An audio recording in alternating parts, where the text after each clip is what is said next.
Assalamualaikum warahmatullahi wabarakatuh. Selamat siang semuanya teman Mara. Yang di bawah juga yang sedang mendengarkan kita di bawah lagi di Lokal 5. Apa nih pilihan makan siangnya teman Mara hari ini? Di Lokal 5 ada bubur bakar, ada ayam geprek, ada saking banyaknya lupa saya ya. Tapi yang saya tahu sih ada yang baru.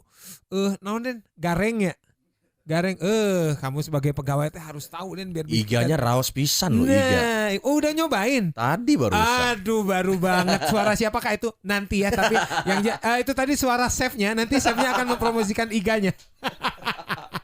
Teman Mara, ini penyanyi yang berikut ini datang ke studio kita pertama kali ya Mas ya? Ya. Pertama kali saya SMA, beliau udah nyanyi. Jadi kebayang lah gapnya. Jangan gitu. Jadi Mas, ceritanya sebelum saya sebut nama Masnya nih ya teman Mara. Jadi ceritanya di sini lagi ada anak-anak magang nih dari teman-teman Telkom sama teman-teman Unpas, Universitas Pasundan Ilmu Komunikasi. Siap. Pas saya tanya, pantesan rame di depannya. Rame. Jadi nanti akan disuruh bikin konten. Mereka tuh komunikasi sama broadcast. Jadi nanti disuruh bikin TikTok lah bla bla bla segala macam. Nah, tadi pas saya bilang hari ini ada artis lagi ya, siap-siap jam 12. Iya, siapa Kak? Ryan Pono. Tahu nggak? Nggak tahu. Pas tuh tahu. Nah, tahu. Jadi di DU nomor 5 kita sudah kedatangan Ryan Pono. Sudah merasa tua belum Mas ketika mereka gila, kalian taunya pas saya masih di sana? Jelas enggak. Tapi time flies so fast ya. Banget. Sangat. Ya, perjalanan yang nggak terasa, effortless ya. Emang harus begitu. Ya. Emang harus begitu. Mas Ari Lasso aja harus 4 album dulu sama Dewa untuk bisa ada di tahta sekarang. Iya dong. Ya Mas, namanya perjalanan kan kita nggak tahu ya. Tapi Mas Ryan tadi beneran nyobain iganya? Beneran? Raosnya? Raos pisan. Alhamdulillah. Itu iga tuh merupakan salah satu makanan favorit. Kalau di list nih 5 makanan favorit Ryan Pono, emang masuk iga atau tadi mah yang ada aja iga gitu. Daging masuk pokoknya. Semua perdagingan. Semua kalau gitu kan ada banyak tuh di bawah, ada ikan, ada ayam. Kenapa milihnya iga? Lagi pengen aja atau? Lagi pengen. Dari kemarin makan nyundaan mulu nyundaan kan. Jangan-jangan nanti ini ya lidahnya lekoh jadi lekoh tuh fasih gitu. Aduh, berarti tadi udah secara tidak langsung direkomendasikan oleh Ryan Pono iga tuh boleh tuh teman Mara. Saya tuh biasanya kalau siaran jam segini sekalian ngasih rekomendasi makan siang kan. Oh gitu. Soalnya kan Kang Ryan manggilnya Kang Ryan berarti kalau udah nyobain susundaan mah ya. Kang Ryan ngerasa nggak sih semakin sekarang tuh kan kata orang gampang sekarang kan makanan tinggal slide segala macam tinggal justru karena banyak pilihan dan kemudahan itu jadi susah ngerasa gitu nggak? Atau gampang aja. Malah jadi BM ya. Iya jadi banyak mau ya kan. Jadi banyak gitu. mau terus jadi bingung sendiri kadang-kadang kan. Gitu tapi kebetulan kalau aku identifikasi seleranya itu aja sih ya. Nasi goreng. Common lah ya. Common taste aja. Nggak ada yang aneh-aneh gitu. Saya jadi penasaran gara-gara ngomongin online, seberapa sering sih seorang Ryan Pono ini GoFood, bukan belanja online nih. Seberapa sering nge-GoFood? Pernah nggak dalam sebulan tuh nggak ada sama sekali nge-GoFood? Kalau gue sebenarnya nggak terlalu. Oh ya? Jadi gue delegasikan istri aja yang selalu. Tapi memang tuh kaum hawa, kayaknya Gojek tuh emang menyasar kaum hawa. Waduh, kayaknya sih. Jadi mereka jadi jenderal kayak urusan itu.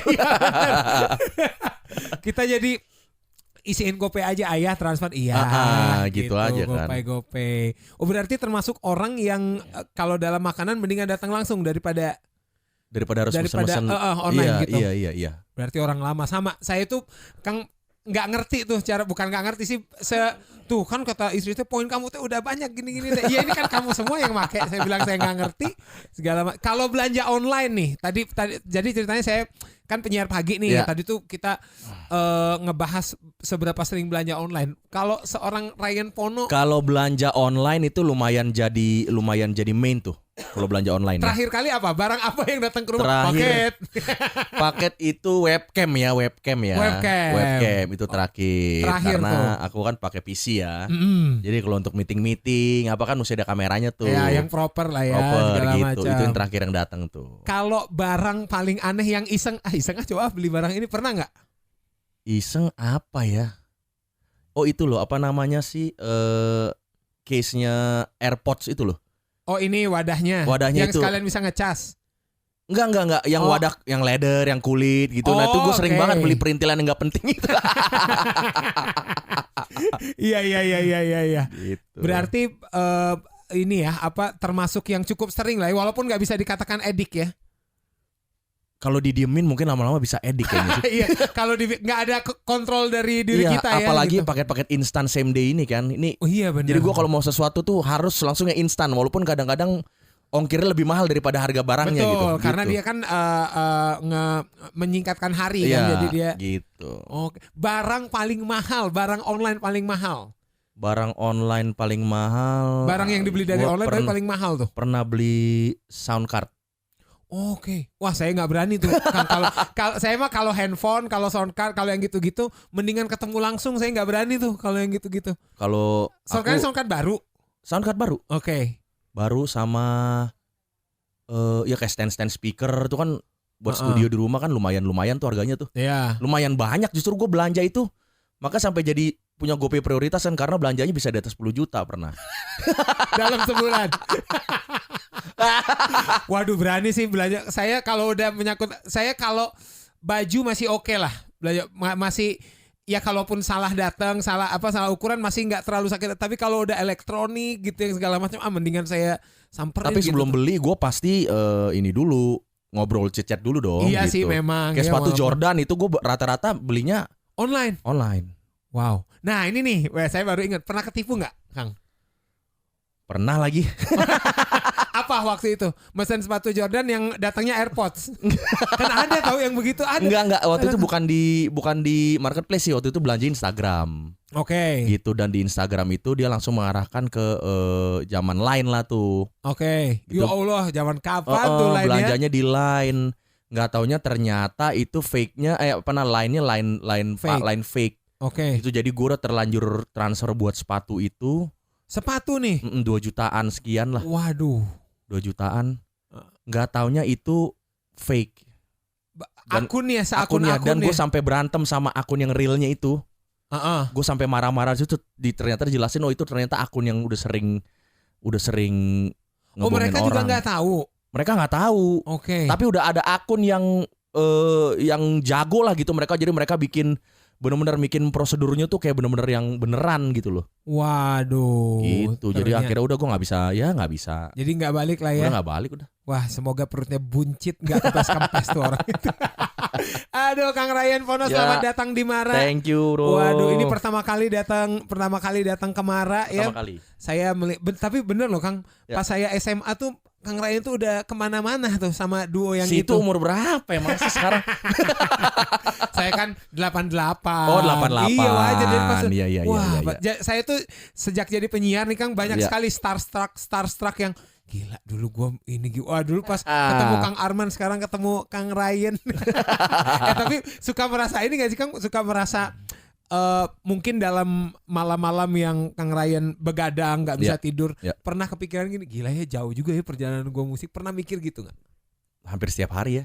Kalau lagi punya momen kontemplasi gitu ceritanya gitu. Kontemplasi betul. Kayak wow udah sejauh ini perjalanan dan nggak ada perasaan menyesal sama sekali, itu dia yang gue bingung. Oke. Gitu, jadi semua kayak berjalannya effortless. Termasuk jatuh bangunnya tidak disesali ya? Enggak. Justru itu yang bikin gue semakin powerful dalam karya gitu. Oke. Gitu, dan album 40 ini adalah salah satu output dari kebahagiaan itu gitu. Betul. Jadi ini benar-benar life begin at 40. Yes. Iya. Bener. Kita jadi pengen flashback dulu Kang Ryan Pono, kita pengen tanya dong, background musik ini apakah suka aja, apa emang orang tua atau emang penyanyi atau mungkin penyanyi gereja dan segala macam dulu? Orang tua memang keluarga musik. As a professional? Bokap gue sebenarnya dulu merantau dari NTT mau ke Jakarta mau jadi penyanyi. Oke. Karena sudah dihubungi sama TVRI dan lain-lain, ceritanya beliau tuh di NTT udah gak ada lawan lah untuk festival. Wow. Gitu. Ini apa? Udah Macan Festival lah. Udah Macan Festival. Datang ke Jakarta rencananya mau jadi penyanyi. Tahun berapa itu Kang? Tahun early 70s ya. Oke. 70-an gitu mau jadi penyanyi. Terus ya karena ini sudah menikah sama mama berarti? Belum. Masih bujang. Oke, Pono senior nih ya. Pono senior datang, masih bujang datang mau jadi penyanyi ya, karena satu dan lain hal ya, mungkin takdir juga ya. Gitu, jadi nggak jadi lah. Nah, kemudian aktif di gereja, melatih paduan suara dan lain-lain di Jakarta. Nyokap juga gitu.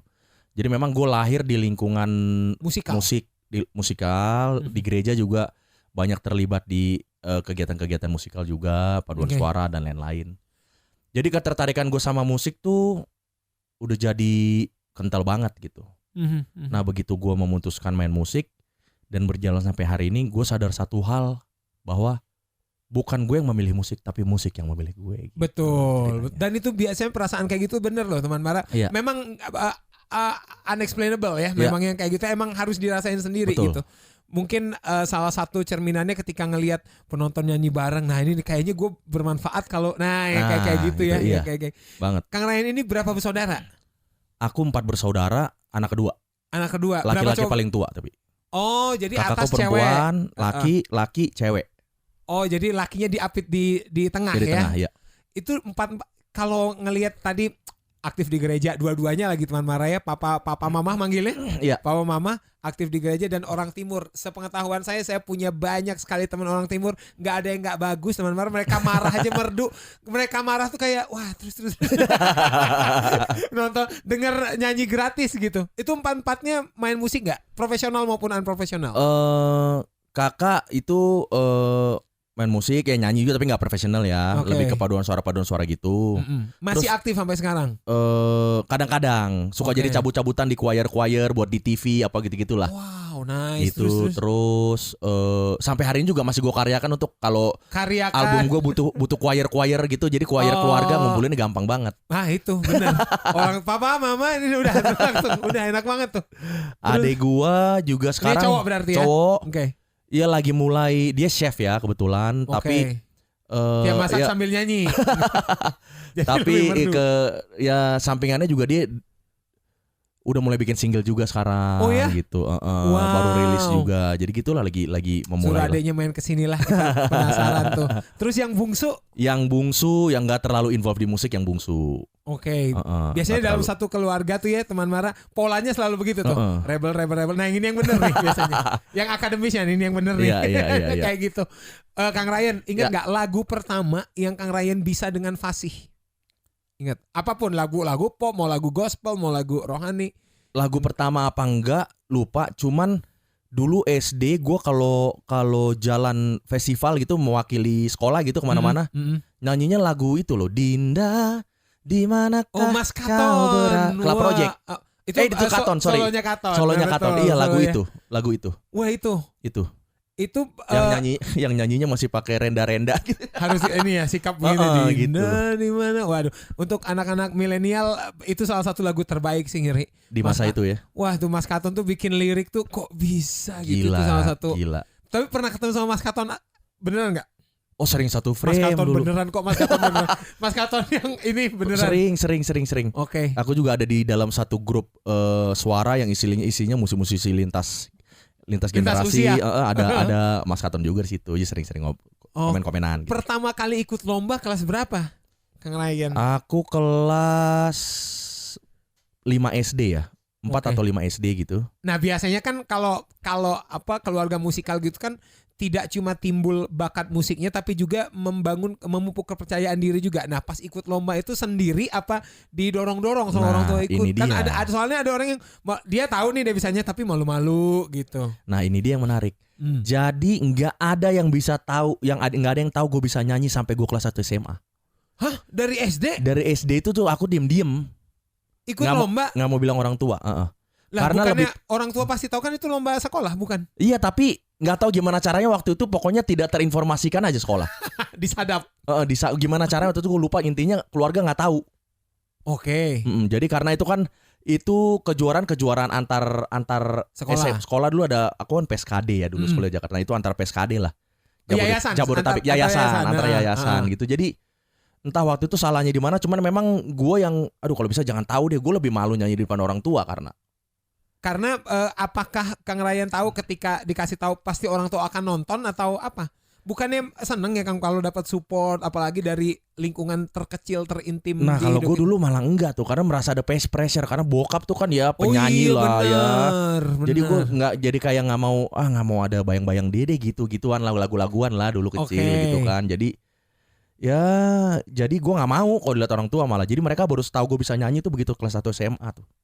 Dari kelas 5 SD tuh Dari pertama kelas kali 5 ikut SD, lomba. Lama tuh hampir 6 tahunan lah. Iya. Hampir 6. Nah, dulu pas kalau misalnya nih saya jadi penasaran, Iya. kalau misalnya pas SD, pas sebelum SMA ya Kang ya, sebelum ketahuan. Iya. Itu juara gimana? Nggak juara waktu itu. Nggak ada yang juara sampai. Nggak ada yang juara. Oke. Bukan macan festival lah gue dulu. Soalnya Karena rebel itu ya. biasanya kayak gitu tuh bokap, nanti tuh nurunnya mungkin ke cucunya biasanya kayak gitu ya. Melewatin satu generasi dulu tuh ke macan festivalan itu. Akhirnya ketahuannya gimana? Pas SMA Ketahuannya itu SMA tuh kan zaman-zaman awal-awal ada karaoke tuh. Karaoke di rumah, bokap kan beli alat karaoke tuh. Mau nggak mau tuh giliran tuh keluarga dulu giliran nyanyi, abis ini lu. Nah itu nggak bisa lari tuh. Nggak bisa lari, begitu disuruh nyanyi, ya udahlah gue suka satu lagu dulu, lagu tua yang judulnya Smoke Gets in Your Eyes. They ask me how I knew maju. Gue nyanyi lagu itu, bokap gue terbingung-bingung lah di situ. Lu ternyata oh ya? Gitu. Iya gitu. Terus apa yang terjadi sama hubungan Kang Ryan dan Pono senior nih setelah tahu Pono junior bisa nyanyi? Oh langsung ada intervensi demi intervensi langsung hadir itu. Jadi kalau ada acara keluarga di gereja kalau bisa lu harus nyanyi gitu. Oh harus gitu, wajib ya? Wajib. Sebawel apa? Termasuk di punten Kang Ryan. Ya. Papa masih ada kah? Sudah meninggal. Oke, nah dulu pas masih hidup dulu termasuk bawel nggak? Mungkin karena dia merasa macan festival gitu sehingga kalau enggak bukan gitu. Gini gitu. Lumayan sih. Oh ya? Lumayan bawel. Iya saya kebayang sih. Lumayan bawel dan gue juga lumayan yang rebel juga gitu. Jadi sampai akhirnya dia yang kayak oh yaudahlah nih anak emang punya warnanya sendiri gitu. Oke. Gitu. Karena bokap tuh kan suaranya tuh kan flamboyan gitu, beruri-berurian gitu loh zaman itu gitu loh. Iya betul. Iya kebayang saya gitu, suara yang gitu. Yang nyanyinya yang tone-nya agak berat betul. gitu kan Ngebas gitu. seksi gimana gitu, oke. Gitu dari dapat gue yang gue antitesisnya lah. Jadi gue merasa tuh suara gue bukan suara festivalan yang nggak merdu gitu gue merasanya ya. Jadi lebih jalanan gitulah. Jadi lebih jalanan banget segini gimana ini ya. terus. Gitu. Jadi itu ada perbedaan fundamental lah gitu antara itu. Jadi tapi akhirnya dia sadar oh iya nih. Ternyata memang ya karakter begitu dan akhirnya dia sangat support. Oke, ada pengaruh ini nggak sih Kang? Maksudnya misalnya ketika punten pas Akang dulu di duo yang sebelumnya, apakah itu di fase Papa masih ada? Masih. Nah itu gimana Papa melihatnya karena pada saat itu kan ngehit sekali. Ya di masa itu ya dia cuma yang bokap nih orang yang dia bisa menyembunyikan kebanggaannya gitu loh. Oh bukan tipe orang ekspresif. Bukan tipe yang ekspresif gitu. Jadi kebayang. Tapi di satu sisi dia yang kayak ya lo sampai juga di fase ini ya.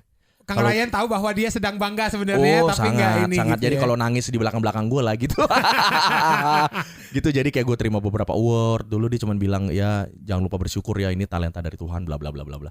Dan dia cuma bilang satu hal ya gue nggak bisa jadi penyanyi profesional akhirnya lo bisa. Oh ya gitu. Akhirnya. Saya merinding loh. Ketika ada kata-kata itu apa perasaan Kang Ryan pada saat itu? Itu suatu pembuktian kah atau memang Kang Ryan mah ya nothing tulus itu aja?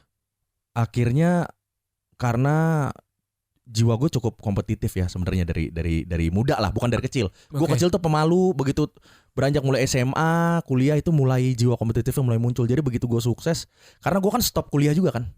Gue berhenti kuliah milih musik. Oh iya, setelah semester juga. Berapa? Semester 5. Wah itu mah tinggal setengah perjalanan loh. Saya kalau di situ wah udah dicoret dari kakak. Wah udah konflik. Udah konflik banget. Cuman karena gue tipikal anak yang tahu menyampaikan apa yang gue mau gitu. Jadi di tengah konflik itu justru dia jadi sadar ternyata lu memang udah gede dan lu tahu apa yang lo mau gitu. Jadi dia support aja. Nah begitu Pasto jadi itu gue yang kayak kan gue nggak salah pilih gitu. Oh akhirnya melihat sendiri. Ya. Kalau mama sosok yang seperti apa Kang Ryan? Apakah pelindung misalnya kalau lagi konflik sama Papa udah di sini. Jelas gitu. Jelas mama itu pelindung. Ya kayak gitulah ya. Lebih yang kayak bokap gue kan orang timur ya jadi. Mama bukan. Mama orang timur, orang Ambon tapi lahir besar di Jakarta. Oh, jadi kalau bokap kan benar-benar perantauan kan.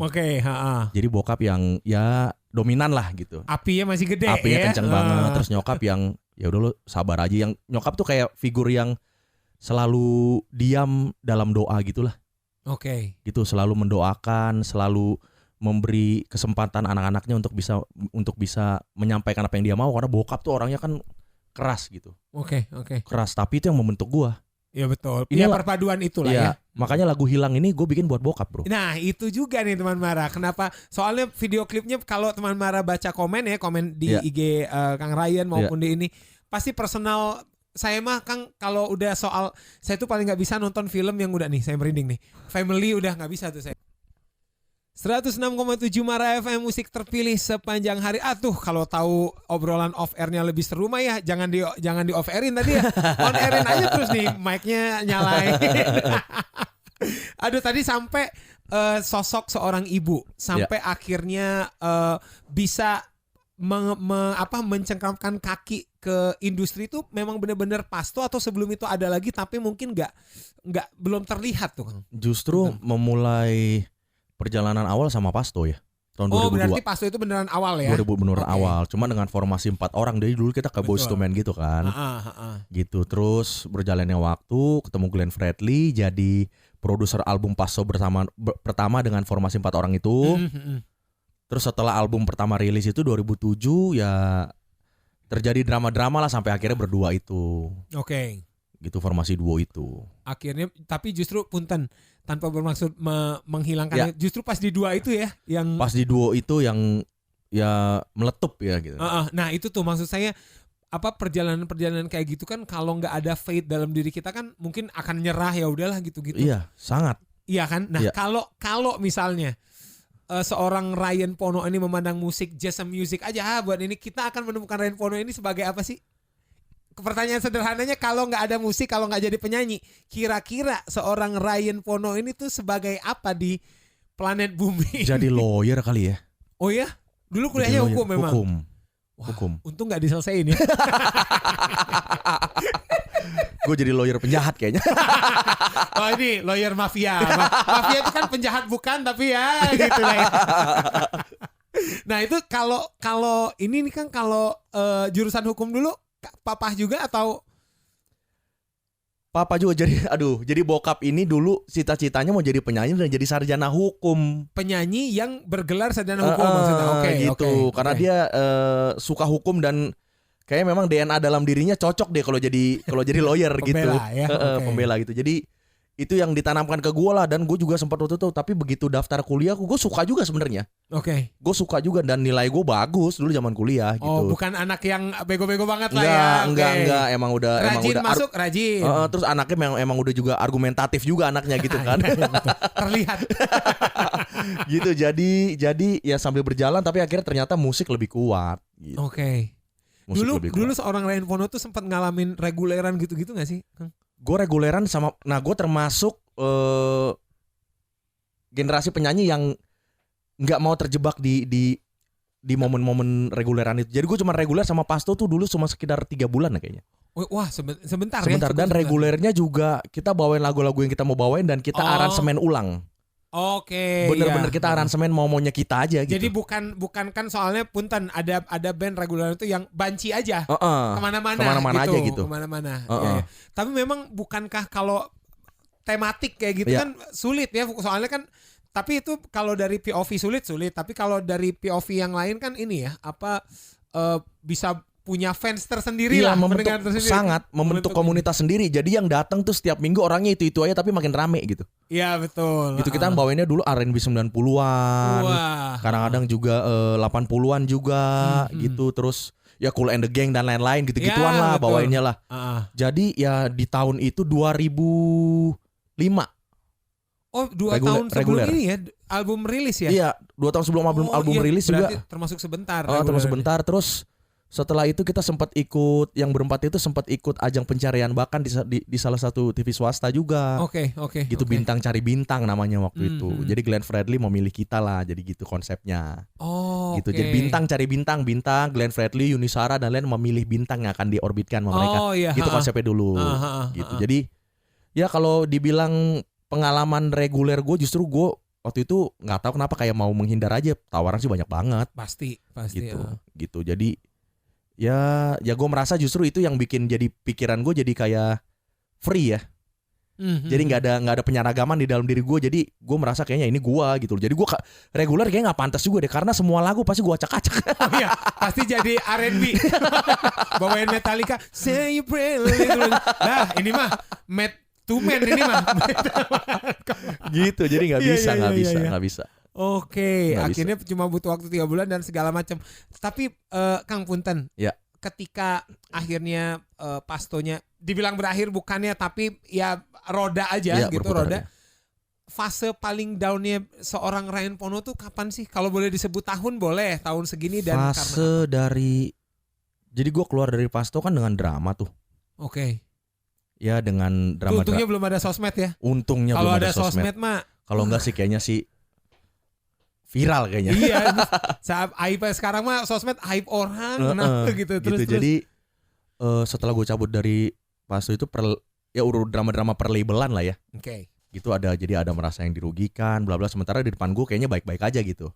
Ternyata di belakang gue ada fake, di belakang gue ada pergerakan-pergerakan yang menjatuhkan lah. Oke. Jadi setelah gue cabut dari Pasto itu, gue ada mau deal satu label itu, dulu label namanya label Emotion ya. Oh, Mas Pio. Mbak Flo itu kan. Udah mau deal tuh. Okay. Gue mau nangkep solo gue lah. Hari ini Selasa misalnya, besok Rabu mau tanda tangan kontrak. Okay. Tiba-tiba Selasa malam gue dihubungin, sorry Ryan ya, kita hold dulu nih sama karena kita label itu. Karena kita lagi fokus sama Anji dulu waktu itu. Oh iya betul, Anji dan Armada tuh. Ya, dan ada Marcel kan. Oh iya betul. Ya, jadi gue jadi berpikir nih kayaknya ada intervensi lain nih. Ternyata terbukti lah. Oh, sekian waktu kemudian terbukti. Nah, setelah itu gue cukup struggling menjalani karir musik dan kayak bingung gue nih harus ngapain. Oke. Titik dari 2012 ke 2014 itu lumayan titik-titik terendah. Wah 2 tahun itu ya. Hidup gue ya. Dan 2012 kan gue menikah tuh akhirnya. Oke. Gue memutuskan kayaknya menikah akan membawa rezeki dan berkat baru nih. Oke. Bukan terpaksa juga, tapi memang gue mau menikah waktu itu. Oke. Dengan pilihan hidup gue gitu ya. Setelah menikah ya lumayan struggling, lumayan gak punya duit, lumayan makan juga sulit. Wah sampai situ? Sampai segitunya bro. Wow. Lumayan makan. Gak nyangka ya teman-teman. Terus. Lumayan makan juga sulit. Puji Tuhan, alhamdulillah gue ketemu istri yang sangat suportif gitu. Gak salah pilih gitu ya. Ya. Jadi akhirnya 2000 ke 2014, setelah 2014 mulai ketemu jalan resources dan kesempatan-kesempatan baru gitu. Wow, nice. Ternyata itu kalau udah nyebut makan sulit tuh nggak perlu dijelaskan lagi ya, berarti udah segitu tuh. Nggak perlu dijelasin. Dan gue cukup waktu itu hidup dari penghasilan gue sebagai vocal director ya. Iya betul. Nah ini juga termasuk ini ya. Ternyata teman Mara banyak sekali, kalau sayanya nggak ada fisik sih Kang ya. Sekarang kalau fisik tuh dulu tuh yang menyenangkan dari fisik. Oh ternyata yang jadi backing vokal si ini tuh ini. Kalau nggak ngulik-ngulik banget, itu vokal director artis yang di VD-in pertama inget nggak siapa? Artis pertama yang gue VD-in itu penyanyi Malaysia, Anwar Zain. Oke. Anwar Zain tuh ibarat Glenn Fredly. Boleh diceritain nggak itu proses jodohnya gimana? Karena kan pasti itu berkaitan dengan downnya hidup, pasti kan gitu-gitu. Nah itu justru ditarik jauh ke belakang. Itu 2008 gue punya kesempatan vokal direct itu pertama. Jadi waktu itu ada DJ Sumantri. DJ Sumantri yang bikin Buktikan gue sama Dewi Sandra tuh. Itu dia memang sudah melihat gue, lo kayaknya nih nggak cuma nyanyi, lo kayaknya bisa jadi konseptor dan bisa jadi vocal director juga. Terus gue karena gue setiap nyanyi hampir nggak terlalu sulit diarahkan dan gue udah punya banyak ide lah gitu. Oke. Jadi kayaknya lo jadi vocal director aja buat tambah-tambahan gitu. Terus gue enggak men, gila lo, enggak lah. Tiba-tiba dicemplungin, ya udah gue nggak mau tahu. Nih gue kirim materi, besok lo kita rekaman sama Anwar Zain. Belum tahu tuh Kang Ryan belum tahu siapa nih Anwar Zain. Setelah gue kulik-kulik, Anwar Zain itu adalah ibarat Glenn Fredly-nya Malaysia lah zaman itu. Wah, coba. Dan dia satu-satunya penyanyi Malaysia di zaman itu yang diundang ke Grammy Award. Ke Grammy Award? Grammy Award. Wow. Dia, Anwar Zain. Terus ini nggak ada hubungannya sama keluarga Zain? Nggak ada Zain Bandung, nggak ada. Anwar Zain. Terus gue disuruh guide dulu, vokalnya, rekamannya. Sealbum atau? Nggak, satu lagu. Satu single. Itu yang bikin lagunya siapa gue lupa. Terus orang Indonesia yang bikin lagunya. Oh ya? Terus gue guide gitu. Terus hasil guide gue dikirim ke Anwar Zain. Jadi gue tinggal direct lah sesudah dia denger gitu kan. Oke. Dan Anwar Zain itu yang lumayan kayak gila men, kok bisa lagu bisa jadi kayak gini gitu. Akhirnya gue orangnya lumayan juga, gue nggak takut apapun ya, sikat aja gitu, nggak ada urusan gitu. Dan ternyata Anwar Zainnya happy banget, hasilnya juga dia happy banget gitu. Dan di situ gue jadi ada encourage baru, kayaknya gue bisa nih. Setelah itu berjalan lah gue paketan sama Sumantri itu. Jadi setiap di aransemen lagu siapa, terutama yang major label Sony gitu, vokal directornya pasti gua. Gitu. Berawal dari bayaran 800.000 waktu itu, gue inget banget. Oh ya, wah sekarang jangan ditanya, udah nambah lagi nolnya tuh pasti ya. Waduh, ternyata. Gitu. Nah, pengen tahu dong Kang, apa dunia vokal director tuh apa yang berbeda dari, kan mau nggak mau kan di belakang layar tuh, bukan sebagai performer yang di depan nih, kayak kalau kita nginterview Kang Ryan Polo sekarang.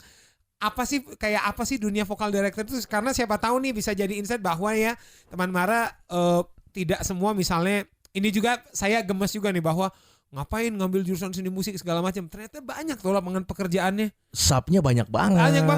Mungkin orang tua konservatif tuh mau jadi apa, karena tidak harus masuk TV loh, mama papa ya. Iya, nggak harus masuk TV. Itu ukurannya. Enggak itu ukurannya, tidak cuma nggak harus masuk Lambe Tura ya. Iya, bisa jadi manajer band, itu juga diperlukan pengetahuan musikal dan segala macam. Nah, termasuk profesi vokal director. Iya. Vokal director ini sesuatu yang challenging lagi sih menurut gue. Tapi di Indonesia itu sebenarnya gue waktu memulai senior gue kan Irfan Nat tuh. Pasti saya mau menyebut itu. Kang Irfan. Sama Mas Bowo mungkin. Oh, Bowo sebelum gue sesudah gue jauh. Iya. Masih Irfan sendiri waktu itu. Oh iya benar. Jadi Mas Irfan itu informasi ME dulu. Teman Mara kalau nggak nyangka ME tuh dulu. Jadi waktu itu masih Kang Irfan sendiri, terus gue mulai tiba-tiba muncul lah. Jadi gue kalau panggil dia suhu gitu kan. Terus cuma waktu itu yang jadi kepercayaan diri gue kan nggak ada vokal director yang bener-bener penyanyi waktu itu. Kalau Irfan Nat kan penyanyi aktif. Ya, terus Irfan Nat kan dia lebih ke konseptor ya, di MA juga ya, lebih kayak backing gitu. Betul. Terus juga pada saat itu sudah sangat tidak aktif ya. Sudah nggak aktif di MA. Terus jadi gue bisa menghidupkan ide-ide gue, tapi gimana caranya dihidupin dengan karakter si penyanyinya gitu. Itu yang jadi challenge-nya waktu itu. Gitu. Itulah yang bergulir terus. Jadi gue lebih di hire sama penyanyi-penyanyi yang memang mau punya ilmu baru lah. Mau belajar gitu. Jadi gue bukan yang kayak waktu itu ya, bukan yang kayak grup vokal terus gue aransemen. Kayak Kang Irfan lebih kayak gitu kan ya. Kalau gue gimana caranya waktu itu Cinta Laura tiba-tiba nyanyi bisa asik gitu. Cinta Laura yang mana? Yang di vokal directorin? Oh baby. Itu gue. Oh ini. Oh iya, saya tahu. Apa sih? Itu. Iya, saya tahu lagunya. Katakan kau sungguh-sungguh. Itu gua. Oh, hanya gitu. ada aku di dalam hatimu. I just wanna love you. Wah, lama Pak. Gila, itu saya awal-awal kuliah. Iya, itu Sumantri yang bikin musiknya. Gue yang dari vokalnya. Kayak gitu tuh jadi. You say and make you cry. Ya. Aduh, Cinta Laura pernah juga di sini. Terus kan. Wah, seru nih. Jadi vokal director cukup menyelamatkan gue lah waktu itu. Walaupun tetap secara finansial ya, tapi juga dan secara eksistensi ya. Ya betul. Tapi memang selalu bergejolak di dalam diri bahwa kayak gini, ya vokal director ini sebenarnya hanya persinggahan gue aja sih. Karena sebenarnya jiwa performer gue, jiwa frontline gitu nggak pernah bisa hilang gitu. Betul, selalu ada ya. Selalu ada. Jadi kayak gue zaman Direct Idol tuh berseason-season kan ya. Oh, dari season pertama? Season pertama itu zaman Citra. 2010 Citra Scholastica. Setelah itu gantian Irfan Nat tuh. Setelah itu gantian gue mulai lagi di zaman Marion Jola. 2018-19 ya. Itu. Marion Jola, terus Tiara. Oh, trio itu. Trio Idol lah. Terus Mahalini dan lain-lain. Terus zaman Rimar, Anggi Marito tuh. Oh iya, pernah kesini juga tuh nama-nama itu ya. Terus sampai terakhir X Factor yang zaman Second Chance. Pernah kesini. Ternyata Second Chance salah satu personilnya adik tingkat saya di kuliah. Siapa? Siapa yang Tommy. orang Bandung? Iya itu. Oh si Febri. Wah iya Febri. Kalau Tommy kan orang timur kan. Iya iya. Oh Febri iya iya iya iya. Ternyata dating. Lah kamu tuh orang tapi tidak seperti terlihat orang Bandung. Oh ternyata. Gitu. Nah itu ya teman Mara, ini juga nih buat orang tua yang konservatif, ternyata di balik lagu-lagu yang kita denger gitu, terlepas dari penyanyinya ada sesi latihan juga ya. Dan ternyata ada namanya profesi namanya vocal director. Sampai nanti kita akan ngobrolin Hilang dan akhirnya membuat, nggak apa-apa ya kita ngobrol membuat label musik ya. Iya dong. Iya Kang dong. ya. Karena saya yakin, saya bisa pastikan nih Kang Ryan, pertanyaan kayak gini tidak ditemuin di radio lain. Itu betul. 106,7 Mara FM, musik terpilih sepanjang hari. Aduh, saya jadi ingat SD tuh ya. Udah tua banget. Mungkin kalau Mas Pongki denger ini, wah saya udah tua banget. Soalnya ciptaan Mas Pongki saya SD loh, Mas Pongki itu loh. Wah, ini juga saya sedang ngobrol sama saya SMA. Orang ini udah kemana-mana ya, teman-teman. Tadi juga habis dikerjain sama anak-anak SMA Telkom. Dan tadi lagu-lagu yang diajuin tadi lagu-lagu yang kita tidak tahu. Oh ya, kita jadi bodoh ya. Gitu terkesan bodoh. Tapi jadi penasaran ya. Kang Ryan, sekalian ini dong, coba dong kasih 3 lagu rekomendasi, kecuali lagu-lagu yang ada di album 40 ya. 3 lagu yang belakangan ini most played banget di Spotify-nya Ryan Pono. Waduh. Nah, 3 lagu aja, 3 lagu. Jangan-jangan lagu tua juga. Ya jelas dong.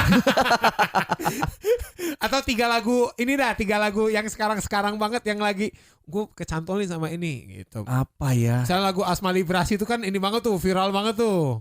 Justru kalau lagu agak bingung, tapi kalau album gue lagi dengerin album Tulus lagi sih. Yang mana? Monokrom ya. Oh album lama juga itu ya? Iya. Album Monokrom. Iya. Album Tulus, terus gue lagi dengerin lagu-lagu tua bro, lagu-lagu Chris kayak Hatu. Wow. Nah gitu, jadi terus ada satu yang jadi playlist gue juga itu album Om Yopi Latul. Itu Ambon Jazz Rock. Ambon Jazz Rock. Lagu-lagu Ambon tapi di aransemen jazz rock, lu mesti denger sih. Wow. Itu sedap. Itu ya, itu jadi kalau kamu tahu Yopi Latul hanya dari katanya One Hit Wonder lagu itu doang, ternyata beliau bereksplorasi sekali. Jadi gue terjebak di sana sih memang. Nah, terus gimana kalau punten Kang Ryan, anak yang pertama umur berapa? Baru 8 tahun. Oh, kan biasanya kan dari anak ini lagu siapa sih gitu. Saya jangankan sama anak, kadang-kadang saya siaran ini lagu siapa sih? Jadi yang bikin gue banyak update sebenarnya waktu masih jadi vocal director Idol tuh. Oh iya. Itu banyak karena lagu-lagu baru semua yang dibawain kan. Iya, jadi betul. itu lagi jadi banyak tahu lagu juga gitu. Tapi kan sekarang udah enggak. Kalau tiga artis bebas, mau di luar Indonesia mau Indonesia, 3 artis terbaru ya yang mencuri perhatian seorang Ryan Pono nih, kita pengen tahu. Pamungkas lumayan ya. Pamungkas saya masih masuk sih. Masih Pamungkas. Masuk Pamungkas. Maksudnya masih masuk, masih tahu lagu. Oh ini lagu Pamungkas. Iya. Gitu. Terus Suara Kayu lumayan mengganggu gue juga ya. Oh ini apa? Walau ku pendek tapi ya betul. Suara Kayu. Wah dulu 3 kali tuh kesini yang cowok sama cewek berdua kan main ukulele main itu ya betul. Terus sama nggak ada lagi ya. kita ulik lagi ya, karena nanti abis ini yang kalau mau ada info, karena ternyata Bandung kebagian tur jalan darat ya. Tur jalan darat apa 40. Itu tur jalan darat 40. Belum ada MC-nya. Siapa tahu ini mah ikhtiar. Sekalian nyariin tempat, ya kenapa jauh-jauh, kan ketahuan saya Pak. Gitu. Nah, kita jadi pengen tahu. Mungkin teman Mara kan taunya Ryan Pono penyanyi R&B segala macem nih. Kang Ryan, 3 lagu terkeras yang orang nggak nyangka kalau wah Ryan Pono dengerin ini. Nah, 3 lagu terkeras yang pernah tapi masih yang suka ya menurut saya. 3 lagu terkeras ya. Yang Ryan Pono dengerin gitu. Yang gue dulu sempet dengerin kayak ya imo-imoan gitu sih, kayak Second Hand Serenade gitu-gitu ya. Sempet rambutnya gini juga. Nggak, cuma pakai lakban sih. Oh, sama apa shower mengurung diri gitu. Imo banget tuh dulu. Gitu sempet dengerin itu Second juga hand. suka terus. Waiting for your call. Imo ngeri sih. Terus 2 lagi kan. Terus kalau lagu gue kurang enggak, tapi Dream Theater juga gue sempet dengerin juga Dream dulu. Theater. Coba yang mana lagu yang lupa. Pokoknya itu deh yang speed-speedan itulah pokoknya ya. Gitu. Ya, itu vokalisnya kalau nunggu teman-teman akrobat makan batagor dulu tuh. Oh masih bass, masih ada 2 lagi. Gitu sama udah kayak cuma itu ya. Cuma itu 2. Oke, terakhir nih sebelum kita ngomongin tur jalan darat nih ya Kang ya. Kalau seorang Ryan Pono ini bergabung di sebuah band ya, kita pengen tahu dream bandnya seorang Ryan Pono. Jadi ini bebas nih Kang, misalnya di band, di dream band itu Kang Ryan Pono Kang Ryan pengen jadi gitaris gitu, terus vokalnya pengen siapa gitu. Mimpi aja mimpi. Ini pertanyaan teraneh nih. Biar teringat, biar band kemarin. Band luar apa? Bebas. Nyomot aja misalnya nih kalau saya berada di dream band, saya pengen vokalnya saya, gitarisnya Slash, basisnya Thomas Ramadana gitu-gitu tuh gitu. Gitu. Ya. Musiknya mah aku mahawe nanti gitu. Gimana? Gua pengen itu Kang Ryan sebagai apa di band sebagai itu? vokalis vokal pasti. Tetap. Oke. Keyboardisnya 2 ya. Keyboardnya 2. Ada Indra Lesmana sama Ahmad Dhani. Betul. Guru sama murid tuh ya. Ya itu. Di mana lagi coba band keyboardisnya dua-duanya maestro tuh coba. Terus basisnya itu Yance Manusama. Wah, legend juga tuh ya teman Mara. Wah, saya nggak kebayang. Terus musiknya. Drummernya itu Aaron Spears. Oh, yang iya dulu viral ya Aaron Spears yang anak kecil ya. Yo, anak kecil bukan dong. Dulu dia viralnya karena dia drummer cilik bukan sih? Udah Aaron tua Spears. bangka Aaron Spears yang kulit hitam. Ya Allah, ini gue Tony Royster ya saya ini bener. Salah saya. Oke. Itu berarti tinggal apa ya? Gitar ya? Tinggal gitar. Ya tinggal gitar. Ya gitarnya Slash ya. Wah, kebayang gak tuh? Itu berantemnya Ahmad Dhani sama Slash tuh. Alpha semua tuh. Aduh, jadi itu ya kebayang musiknya gimana? Ya itulah nanti. Ya. Nama bandnya kebayang gak? Orang-orang sinting namanya. udah di atas dewa tuh. Dewa udah paling tinggi, udah dewa. Udah di atas dewa udah. Jadi itu tuh kebayang gak keyboardnya Ahmad Dhani sama Indra Lesmana tuh ya. Nah sekarang kita ngobrolin tur jalan darat yang akan kota pertama yang akan disambangi Jakarta. Pasti. Tanggal berapa Kang? Masih tentatif? Masih tentatif tapi startnya di minggu kedua. Jadi lagi di range tanggalnya. Minggu kedua bulan apa nih? Agustus. Mei, Juni, Juli, masih ada 3 bulan lagi. Oke. Nah ini yang menginisiasi siapa Kang? Gerak sendiri. Apa rasanya bergerak sendiri 5 kota? Gue yang menginisiasi, terus disampaikan ke label dan manajemen, terus direspon dengan baik lah gitu. Sebenarnya gue pengen mengembalikan vibes kayak dulu lagi gitu ya. Jadi jalan tour pakai bus gitu, 2 minggu di jalan, terus banyak activity yang bisa jadi konten juga gitu kan. Jadi kayaknya seru aja sih gitu kayaknya, dan album ini bisa tersiar gitu. Ya, oke. Gitu. Jadi gue mau coba. Kalau dulu kan hulu tengah hilir, sekarang gue coba dari hilir dulu nih gitu nih. Oh gitu. Jadi, iya benar. Kalau gue bersaing sama anak-anak hari ini kan penjualan digital udah kenceng banget. Betul. Ya gitu ya. Jadi gue mencoba cara baru gitu dengan datang langsung door to door ketemu grassroots kan kayaknya seru banget gitu. Mereka tahu lagi bahwa ini tuh Ryan Pono tuh. Oh sesedap ini toh manggungnya gitu ya. Karena intim ya maksudnya. Ya karena quote sorry banget nih tanpa bermaksud apapun. Energi manggung musisi-musisi generasi gue tuh belum tergantikan sih. Betul. Nggak bilang gue generasi gue ya. Generasi gue ke belakang, karena begitu gue ngelihat teman-teman yang keren-keren hari ini gitu, yang lagunya secara numbers tuh gila-gilaan, begitu melihat mereka manggung, live-nya kadang ada yang hilang. Kempes ya betul. Ada yang hilang. Jadi gue kayak berarti memang ada sesuatu dari gue dan teman-teman gue yang juga masih spesial sebetulnya. Betul. Itulah makanya gue mau perbesar panggung gue supaya berpengaruh terhadap numbers digital itu. Iya betul. Pada akhirnya outputnya akan ke sana ya. Okay. Gitu. Ada kamarnya sendiri-sendiri kan. Iya betul. Gitu. Tapi ini saya sepakat Kang. Itulah kenapa kalau Kang Ryan perhatiin ya pola-pola festival pasti ada pola nostalgianya tuh. Iya pasti karena energinya ada di situ. Gitu ya. Mungkin juga ya mungkin quote-quote juga untuk anak-anak hari ini mungkin akan terujinya nanti di 2040 2000 berapa gitu kayak gitu akan terujinya kayak betul. Gitu. Akan ada 5 kota habis dari Jakarta kemana Kang? Bandung, Semarang, Jogja, Surabaya, Bali tutup. Balinya tutup. Abis itu dari Bali itu nggak jalan darat lagi karena capek ya. Capek. Jadi rencananya mau Jawa Bali dulu kan. Abis itu baru mungkin Sumatera atau Indonesia Timur mungkin gitu. Yes, wow. Mudah-mudahan tadi juga ngobrol masih nyari-nyari tempat di Bandung. Ayo yang sedang mendengarkan Mara barangkali, karena ciri-ciri tempat yang dicari Kang Ryan ini yang kayak gimana nih Kang? Sebenarnya antara kafe dan dua konsep ya, antara kafe dan community hub sih. Community hub itu kayaknya ya pasti ada di kota-kota yang disebutkan tadi ya. Jadi kalau mau ngajak kerjasama Bolbang Bolpis boleh banget, boleh pisan langsung aja ke manajemennya Ryan Pono, ada di Instagramnya ya. Silakan hit by DM dan segala macam. Kang Ryan terima kasih banyak loh. Thank you. Sudah main kesini, sudah Thank you banget. Menyambangi Mara pertama kalinya. Mudah-mudahan nanti kalau ada album 41, 42 dan segala macam main kesini ya. Siap. Thank you banget, seru banget. Sama-sama, terima kasih. Nanti kalau di radio berikutnya nggak keseluruh saya nggak apa-apa ya. Nggak. Bagus. Udah pasti enggak. Jangan dong. Aduh, siapa tahu kan nanti kan kepake di Bandung mah ya. Iya, saya mah kosong terus Kang sampai 2024 mah kosong terus. Dibisa-bisain saya mah. Ayo gitu. MC doang mah ya. Terima kasih Kang Ryan. Thank you bro. Teman Mara, oh ya, saya tuh mau bilang ini, kalau pagi hampir selalu tiap pagi, selalu kecuali hari Kamis ya Kang, karena tiap hari Kamis di Mara ini dari jam 5 subuh sampai 12 malam hanya memutarkan lagu 90-an karena tema kita Kamis 90s.